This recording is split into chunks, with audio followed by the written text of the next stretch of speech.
Hello, everyone. My name is Adriana Calderon. I am the lead partner for Transfer Pricing Solutions Asia, a boutique firm that specializes in transfer pricing services. Today, I'm going to be talking or sharing with you some key tips for foreign subsidiaries located in Singapore, and particularly addressing one of the very common questions that we get from foreign subsidiaries in Singapore. Does your foreign parent company documentation provide Singapore compliance? So before we get into the topic, I would like to do a brief introduction about our firm. Our firm is basically a boutique firm that specializes in providing practical, proactive, and cost-effective transfer pricing advice to multinational companies around the world with 25 years of experience combined between all the directors on transfer pricing advisory. We have a flexible team with multicultural backgrounds capable to speak English, Spanish, Mandarin, and Hindi. We always compete head-to-head with the Big Four, but we believe that we offer the same capability and professional approach as we are all Big Four experts. And also we believe that the end product and our client service is far superior for one particular differentiation, and is that the director and team leader and project manager for every one of our clients is basically a director level role with dedicated transfer pricing expertise and training in transfer pricing expertise with track record. Why transfer pricing solutions and why we like to make sure that we differentiate ourselves to other competitors. We offered a 6-point guarantee shield approach. And what did that mean? That means basically that we offer security to our clients, security in their commercial information. These days, commercial information can be leaked very easily, but we secured our clients that we have a critical security in our cloud and processes, so any information that is confined to us is confidential. We basically are proud to have world-class Australian and Singapore information security, privacy, and confidentiality standards. The H is for high quality. Every piece of work that we do is handled by high quality team with at least 5 years of experience or more in transfer pricing. So we don't have basically staff that learn on the job at our client's expense. We also offered integrity in every piece of quote with final prices, fixed prices, all inclusive. We also offered to our clients seamless execution in every project, whereby we deliver what we promise in the time frame that we promise with no excuses. We also pride ourselves to be all the directors very thought leaders in the topic of transfer pricing. I myself have been training the accountancy and tax profession in Singapore for more than 5 years, teaching in the Institute of Chartered Accountancy, Singapore Tax Professionals, and also Singapore Institute of Technology. And the D finally is for directors, which is our pledge to our clients and our promise to our clients that there will be a director involvement in every project and available for all our customers. So now let's start talking about the key question that we addressed at the beginning, which is, how do I make sure as a subsidiary that my TP documentation is fully compliant for Singapore purposes? And I would like to start today with talking about first, the transfer pricing considerations for a Singapore subsidiary. 2, what are the key requirements under Singapore transfer pricing guidelines to have a transfer pricing documentation that is fully compliant with local legislation. And 3, the IRS guidance and recommendations on how to prepare documentation and ensure compliance with the arm's length principle. So let me start with the first topic, which is foreign transfer pricing and Singapore operations. And so as I said earlier, the typical question that we get is, will my documentation prepared overseas be accepted in Singapore? So if you see the following example that is in this slide, this is the typical situation that most foreign subsidiaries face in Singapore. A US multinational company with subsidiaries around the world, including Singapore, recently prepared new US transfer pricing documentation. The company applies their transfer pricing policies on a global basis. The US tax director instructs the Singapore tax director to use this documentation to support the prices charged by US company to the Singapore subsidiary. So the question is the US documentation acceptable in Singapore? So imagine the following scenario. Imagine going on a holiday overseas with your parents. What is the one essential item that gets you to entry into another country? Your passport.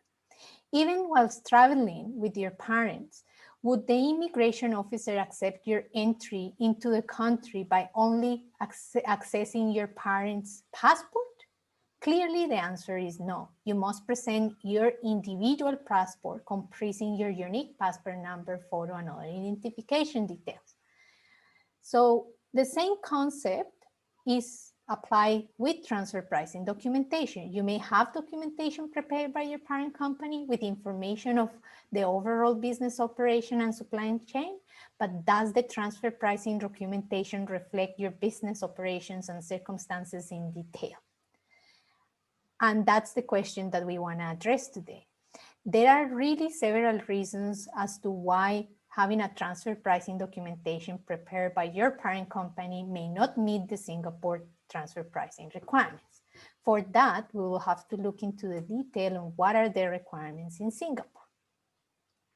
So let's talk about what are the key aspects that evolve or are critical for subsidiaries in Singapore to understand when it comes to TP documentation policy.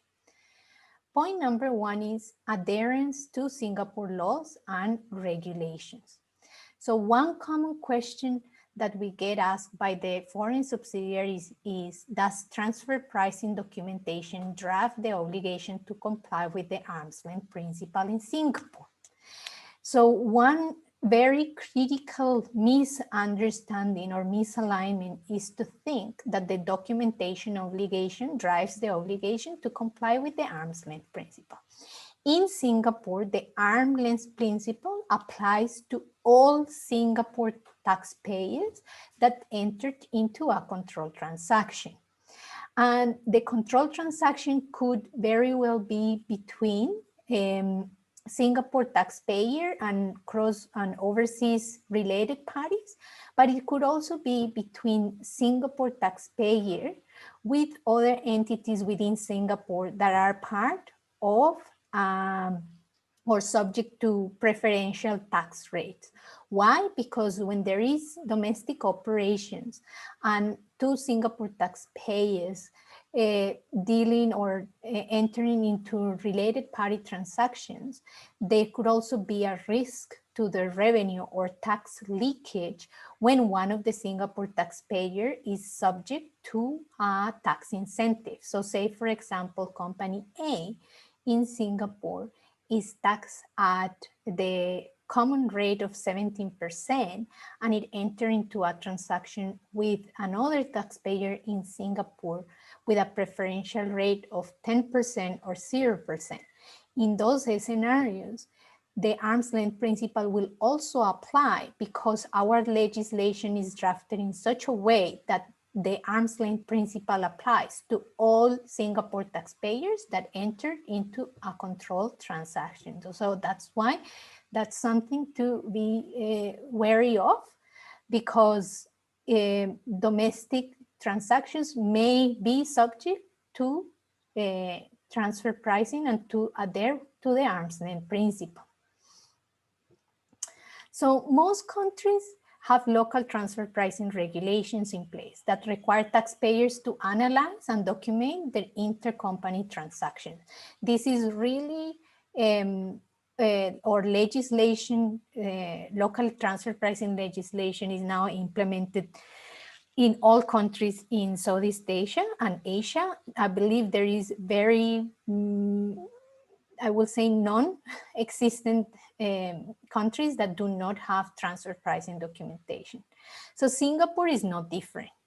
We already have the requirements under IRAS, which are fairly detailed and complex to prepare documentation and to show adherence with the arm's length principles. Taxpayers that do not prefer transfer pricing documentation can face higher penalties if they receive a transfer pricing adjustment that increases their tax liability in Singapore. And IRS takes it very seriously. The enforcement of compliance with the arm's length principle. So another key consideration is what is the purpose of the transfer pricing rules. The purpose of the transfer pricing rules in Singapore is to ensure that the amount of tax brought into Singapore from cross-border conditions between entities reflects the arm's length contribution made by Singapore operations. What that means is that if a Singapore taxpayer is entering into control transactions, they need to show that the value of those transactions and the pricing of those transactions are correct or are in adherence with the arm's length principle to show that there is no transfer pricing benefit. There is another purpose also, which is that the amount should reflect the conditions that might be expected to operate between entities dealing an arm's length by considering any connection between the entities and any other relevant circumstances. So in other words, basically ensure that the tax brought into Singapore as a result of controlled transactions is in adherence with the arm's length principle and that the operations or the Singapore taxpayer is not receiving a transfer pricing benefit. Another key feature of our transfer pricing rules is that we have now extensive transfer pricing documentation requirements outlining Singapore transfer pricing guidelines that may add to taxpayers' ongoing tax and transfer pricing compliance costs. So in Singapore, we have the rule of the mandatory transfer pricing documentation for Singapore taxpayers. This new law was enacted in February 2018, and what it enforces is the mandatory requirement of transfer pricing documentation. Without such documentation, taxpayers will not be able to defend their position in the event that penalties are imposed following a transfer pricing adjustment. So Singapore transfer pricing guidelines states that having transfer pricing documentation in compliance with Singapore transfer pricing requirements in place will give the following benefit to Singapore taxpayers. Benefit number one, reduce the risk of audit and dispute with IRAS. Help explain the taxpayer position to IRAS. Minimize penalties in the event of an audit adjustment and avoid non-compliance penalties. Having transfer pricing documentation prepared by the Singapore taxpayer will provide IRAS with useful information to conduct an informed transfer pricing risk assessment and a thorough audit. So in general, tax payers really, tax authorities really see the preparation of local transfer pricing documentation as a good governance sign, and it will also assist the taxpayer to reduce the likelihood of an audit adjustment, penalties, and there is in Singapore a feature of non-compliance penalty. So taxpayers can be subject to non-compliance only for not having transfer pricing documentation when it was mandatory for the taxpayer to prepare it. Now, another typical reason as to why it is important to have local transfer pricing documentation is the need to have local benchmarking. So IRAs generally prefer Singapore and regional comparable companies during a review or an audit. And really, where a global set or a different regional set is used for Singapore purposes, IRAs will challenge the set and its results. Therefore, the benchmarking study conducted for the purpose of a global parent company operations may not be acceptable for Singapore transfer pricing regime. So this is really, really important that Singapore taxpayers need to rely on Singapore or regional, and by regional meaning Asia, comparable sets to draw a conclusion on the arm's length result. And here is also very critical for us to take into consideration the fact that as part of the benchmarking, IRAS has also endorsed the 5 comparability factors proposed by the Organization for Economic Cooperation and Development, OECD, which is basically the global guiding rules, OECD guidelines. And it is critical that they are analyzed between the Singapore taxpayer and the global or the local or the regional comparables to make sure that there is a strict comparability between the comparable set and the Singapore taxpayer. So a benchmarking study tailored to the taxpayer circumstances is very critical to be able to draw a conclusion because it appropriately addresses all of the comparability factors as per the OECD guidance, which are also endorsed and included in the Singapore TP guidelines. So Singapore TP guidelines also includes as a reference the 5 comparability factors, and 2 provides a strong basis to defend against any transfer pricing challenger.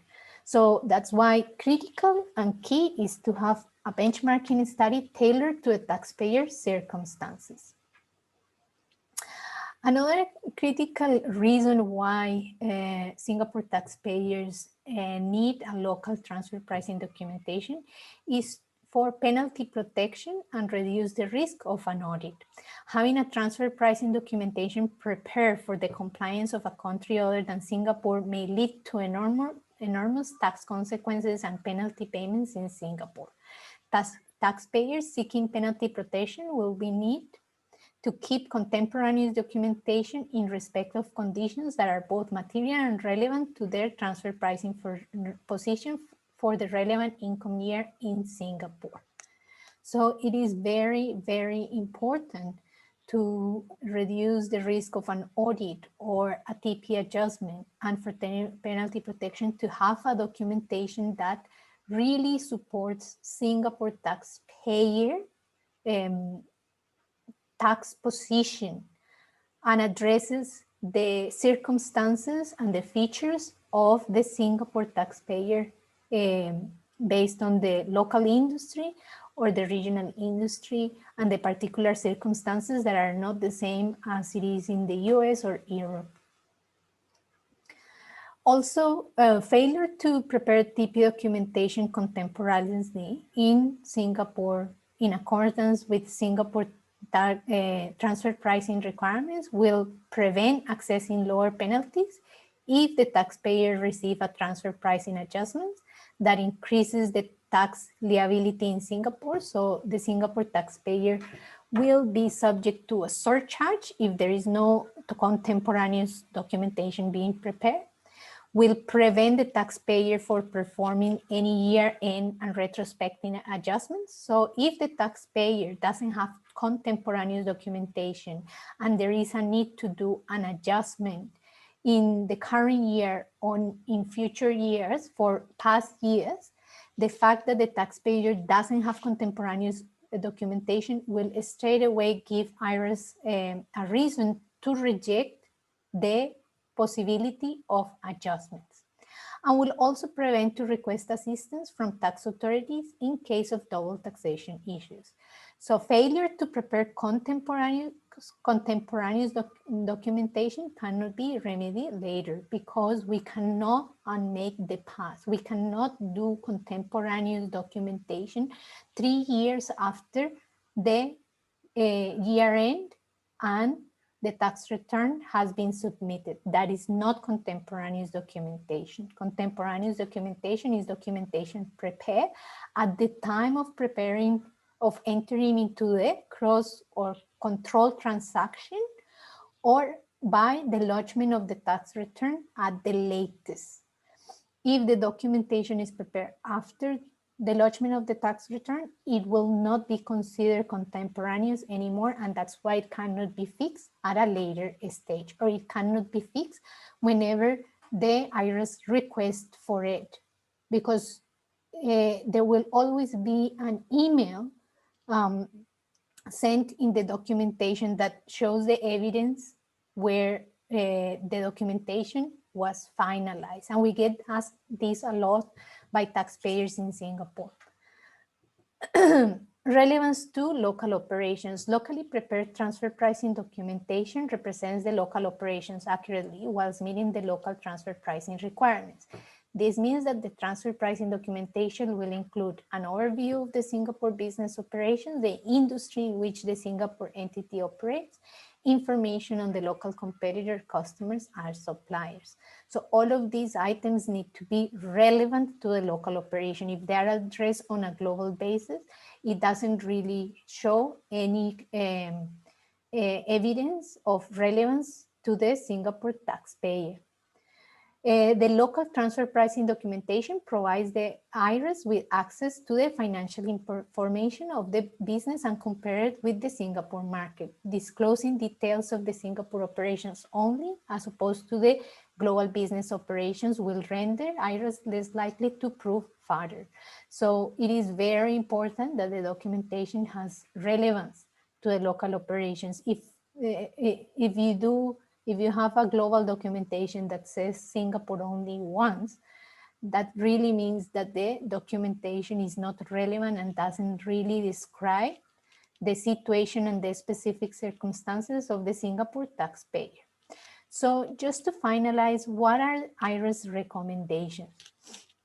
So IRS recommend a three-step approach, where step number 1 is performing the comparability analysis, as we described earlier. Comparability analysis addressing the 5 comparability factors and addressing also the either local benchmarking or regional benchmarking that is critical. It also discusses as a step 2 the appropriate TP method and the tested party, whereby there has to be an analysis on the 5 transfer pricing methods and which is the tested party to the transaction. Number 3, determining the arm's length result based on the local benchmarking or regional benchmarking.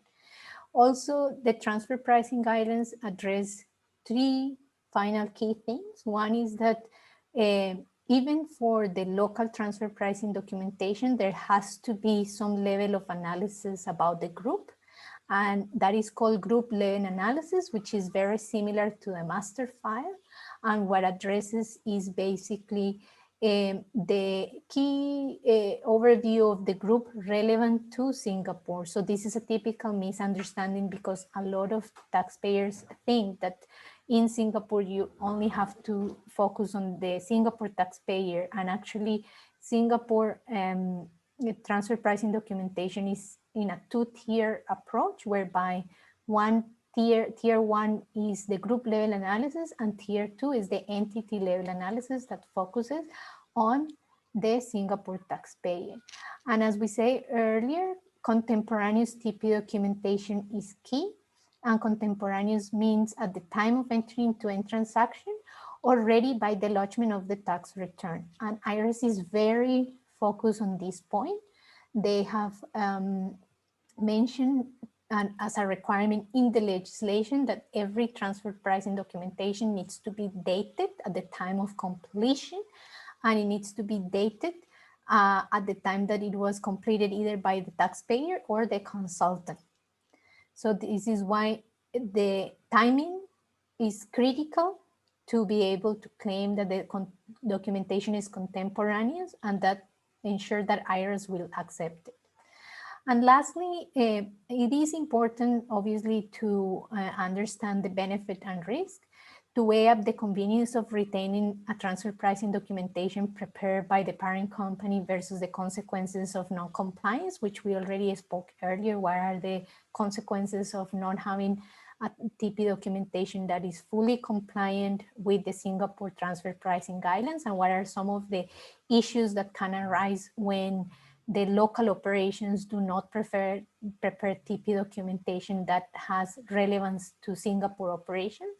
A locally prepared transfer pricing documentation will focus on the local operation, and we comply with the relevant Singapore transfer pricing requirements, and it will not risk the non-compliance and consequences that can arise from not compliance. So with that, that's all we have for today. We look forward to assisting you in the preparation of your Singapore transfer pricing documentation. Thank you very much for your time. And if you want to contact us, here are our details. We are located in A Marina View, Asia Square Tower 1. Thank you. And also follow us on our social media. We are in LinkedIn, Facebook, Twitter, and Google+. Thank you very much.